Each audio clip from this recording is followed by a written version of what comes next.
Friends is back. Let's see who's the best maintained. There's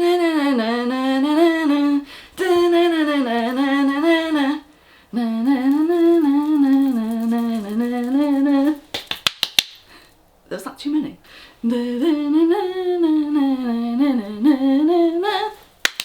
So maybe I'm a little bit late to the party here. But Friends was pretty much part of my life when I was growing up as a teenager in the 1990s, as you can see from my makeup choices right now.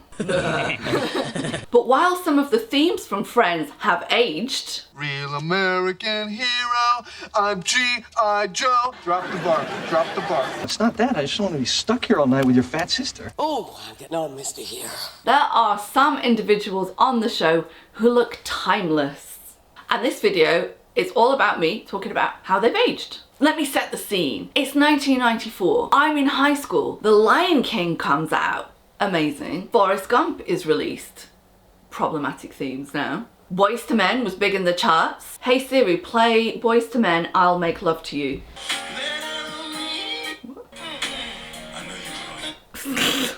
I can't sing that. And the George Foreman grill was released. Big year.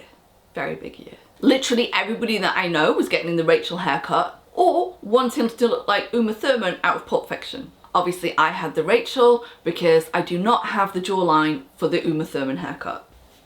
Let's get straight into it. For a long time, women would come into the clinic and they would reference Jennifer Aniston as an example of someone that they felt was aging really well. Is she still doing so well now? So in this first picture, Jennifer Aniston is 24. Now she's 52. So that's a whole 28-year difference. I bet some of you out there aren't even 28 years old and you're watching this video. So of course she's not gonna look the same now as she did when she was in Friends. And far be it from me to speculate about what procedures someone's had done. But that's exactly what I'm gonna do right now. Obviously, because there's a special out of Friends, some women are now referencing the way that she looks now, and they're saying, you know, I kind of feel like now she looks a little bit too puffy in the face, like maybe she's done too much filler in the face. But for a long while she was held up as the standard of how women wanted to age. At least that's what they told me. And she said in the past that she's had thermage and ultherapy. And these are two different types of skin tightening treatments. Thermage is radio frequency, ultherapy is ultrasound. They basically both heat up the skin in order to give tissue contraction. But let me tell you, there's more than thermage and ultherapy going on here. And I'm saying that as somebody who has provided both of those treatments. So let me show you what I'm talking about. So we've got this increased cheek volume here. And sure, she definitely had a lot of cheek volume beforehand. But to me, the tissue's kind of taking on this like slightly edematous look that you get when you have quite a bit of filler in one area. By the way, guys, one way to avoid this, instead of using a lot of filler, is actually to put small mono or spiral threads in the area in order to get tissue contraction. I really love the way that she's kept her nasolabial fold that she had when she was younger. And you can see here, it pretty much looks exactly the same. How amazing is that? Also, the lip volume, she's kept pretty much exactly the same, which is also quite a good skill. You can see that maybe in the jawline there is a slight difference. So we've got this kind of indentation here that she still has to a degree, but now there's just a little bit of pooching there. I suspect that she has had some filler in this region right here, because you can see that it looks more full than it did back in 1994. Also, the upper eyelid has stayed pretty much consistently the same over that period. Guys, your eyelid does not stay in the same position for 28 years without some kind of intervention. It's impossible. Ditto the forehead. Now you can just see, I don't know if this is the light or the photo or what, but you see she's just got some lines coming here on the forehead. There's one right here. And here, they're pretty much the same. So I think she's probably had some really subtle Botox done there in order to just modulate the movement to prevent them from getting worse. I do think that overall, whoever has been attending to Jennifer's face has done a really, really good job of keeping her looking pretty much exactly the same now as she was in 1994, even though there's a whole 28 years difference. It's just that when you do put this much filler in the face, it can start to look a little bit puffy. Maybe she's done other procedures too, alongside the thermage, the fillers, the ultherapy. She's probably done an upper blepharoplasty as well. Maybe she's done a mini lift, sure. Maybe she's done a surgical brow lift as well, because the brow is suspiciously in the same position too. But I think overall, she's a really good example of aging well and having it very discreet procedures. Arguably, Jennifer Aniston has done the best out of the whole of the Friends cast post Friends.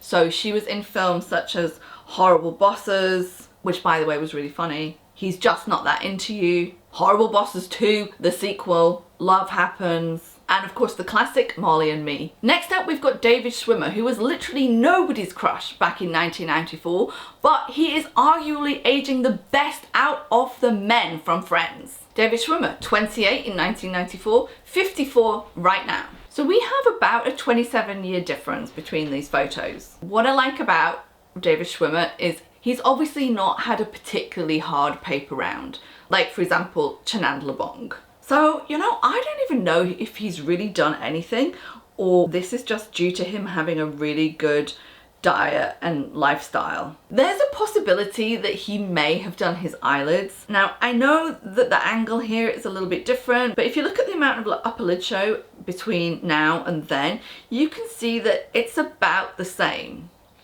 And 2003, he's kind of looking up, but I don't know, was it starting to look a bit heavy there? I really can't tell, but the fact that it looks the same then and now suggests maybe, yeah, maybe.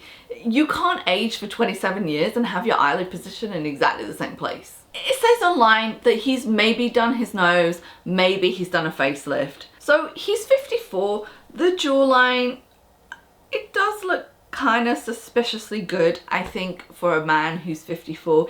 He doesn't really have much in the way of pooching. The skin on the neck maybe does look a little bit loose. And he does have a degree of malar edema, you can see that right here. I saw someone on YouTube saying that malar edema is always caused by you having filler in that area, and I mean, it's not so. You can have it even if you don't have filler. In fact, most people's malar edema is just a naturally occurring thing. The lymphatic drainage around the eye stops working as well as you get older, and then you get these little puffy pockets on either side of the cheek, here and here.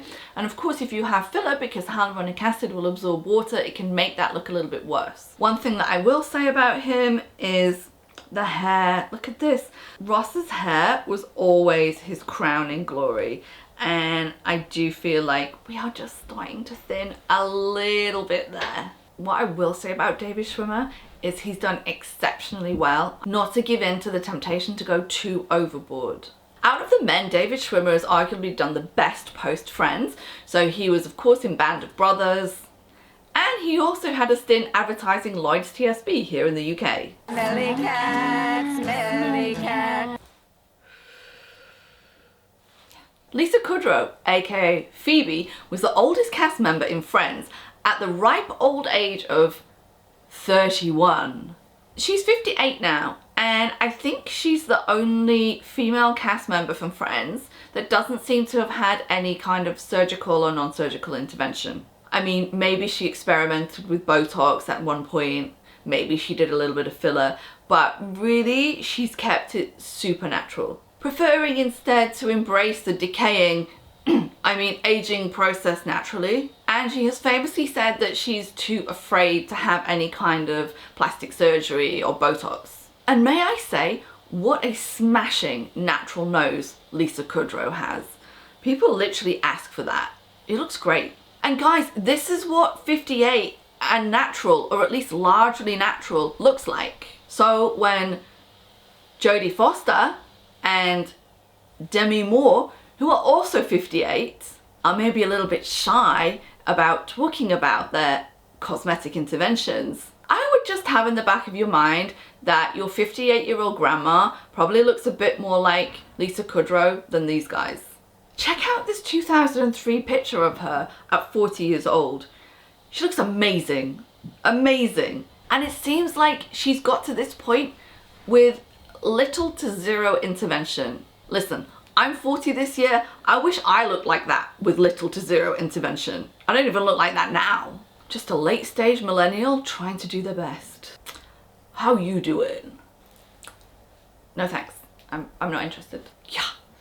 How you doing?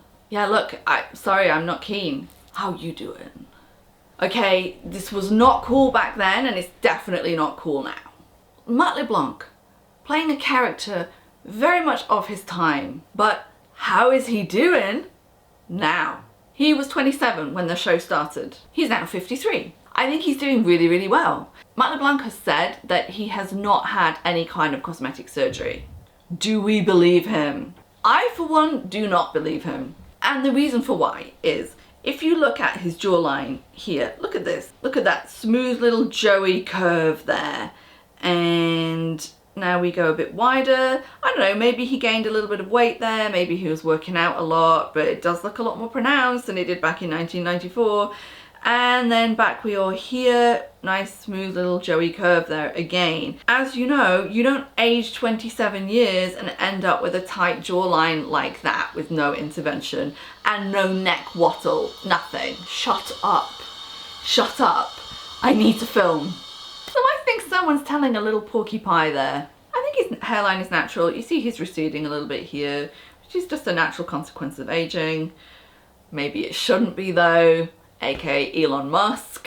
Matt LeBlanc starred in his own spin-off series, Joey, which was terrible, and also Lost in Space, weirdly. One thing I will say about him, he's done really, really well with the condition of his skin. One other thing that I would say also is about the cheek position. So you can see right now, the cheek position is pretty high, as it was when he was younger. Do you think that stays there by accident? After you've aged 27 years?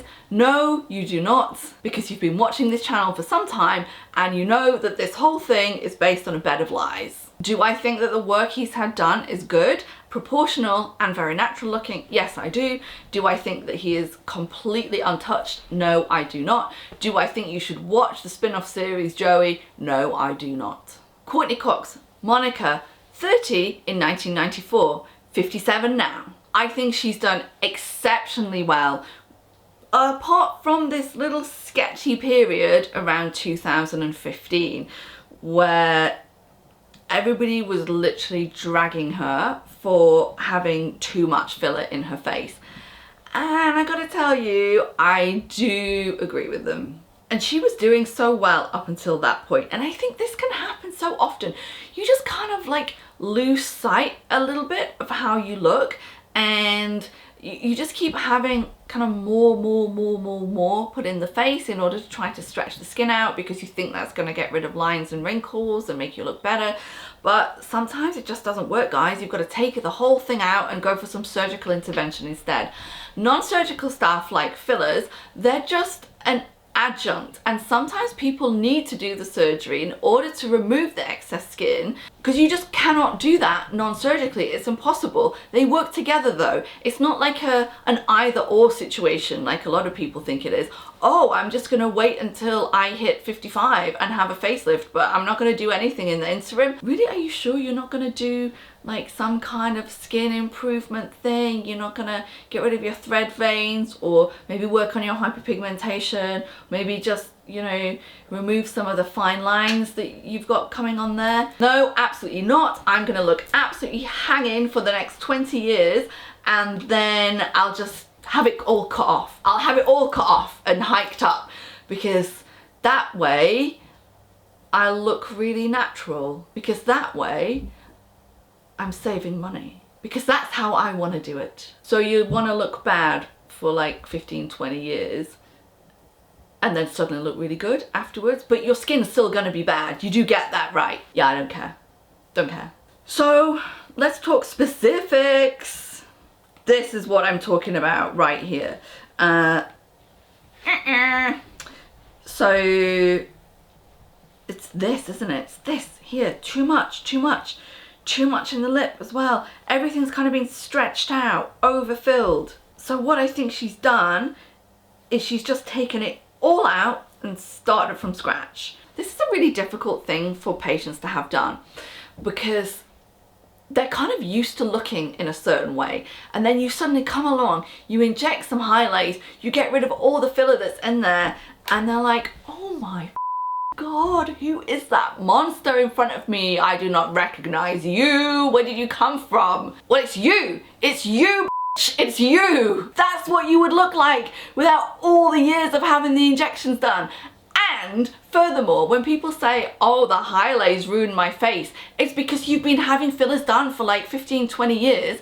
The fillers don't go away, they stay in the skin, and then you put highlights in and it gets rid of the whole thing. Listen, I know, I put highlights in after 13 years of having my lips filled, just in a little section. It took the whole thing out and it was monstrous. Monstrous. It's not like it got rid of my natural native hyaluronic acid. I mean, it did initially, but look, the studies show that after 48 hours, it comes back. Anyway, look, this is science. Science. I mean, of course, it doesn't mean that we have to go completely crazy with it, because honestly, that stuff is like hitting the face with a nuclear bomb. It just gets rid of everything. But neither does it mean that we should absolutely shit our pants when we are using it. So yeah, I think that she's had a facelift. It's been really tastefully done. She's had all that old filler removed. I think that she has had some new filler put in, because a facelift is just going to lift and tighten the skin. It's not going to do anything for the volume unless you have a fat transfer, and even then, when you do a fat transfer, you can't be that precise with it. So fine detail work you want to be doing with hyaluronic acid. Maybe she's done other stuff as well, like Ulthera, Thermage, or other equivalent devices. But let me tell you this, she did not wake up one morning at 58 just randomly looking like this. It just doesn't happen. You may be interested to know that Courteney Cox was in some of my favourite teen movies. Scream, 1, 2, 3, 4, 5, 6 and 7. Ace Ventura, Pet Detective, and Seinfeld. Okay guys, I'm gonna go. I've got an appointment to check out Retirement Village. I'll see you later. Matthew Perry, WTF. WTF. Out of all the guys on Friends, weirdly, I fancied Chandler Bing the most. I don't know why. I think it was something to do with his weird, irreverent humor, the way that he was always really super uncomfortable in his own skin, really appealed to me. I can't tell you why. But my God, am I glad that we didn't somehow meet in a restaurant in LA, fall in love, and we got married, because it means that I'd have to tell him, babe, you really need to do something with your chin. I loved his hair back in 1994, but he was a wee 25-year-old. Of course he was gonna have good hair. What you might be interested to look at is the facial thirds here. So you can see that the upper facial third, because of the hair receding, now encompasses, well, it's over a third of the total volume of the face. Well, it's over a third of the total height of the face, and that's what gives this kind of aging look to him. That plus the neck. What you can't see in this cherubic image in 2003 is that back in 1997, Matthew Perry had been in a tragic jet ski accident and become addicted to Vicodin, which we call cocodamol here. I don't know why you guys need to make up weird names for drugs. And this has led to him having this hard paper round look that you see today. I don't know what he's been doing since Friends. He was in The Simpsons for one episode as himself. Let's try Matthew Perry. Yeah, could I be any more of a house? He was in Scrubs. He's probably really good friends with Macaulay Culkin. In summary, maybe lower face and neck lift, and then I'd consider it. I think David Schwimmer has actually aged the best out of all of the cast of Friends, followed very closely by his sister, Monica, aka Courteney Cox. But I am talking about Courteney Cox 2021, not 2015. Now she looks excellent, and honest to God, if I look like her when I am her age, I will be thrilled. Let me know in the comment section what you guys think. Who do you think looks the best? See you later. Don't forget to subscribe for the next episode.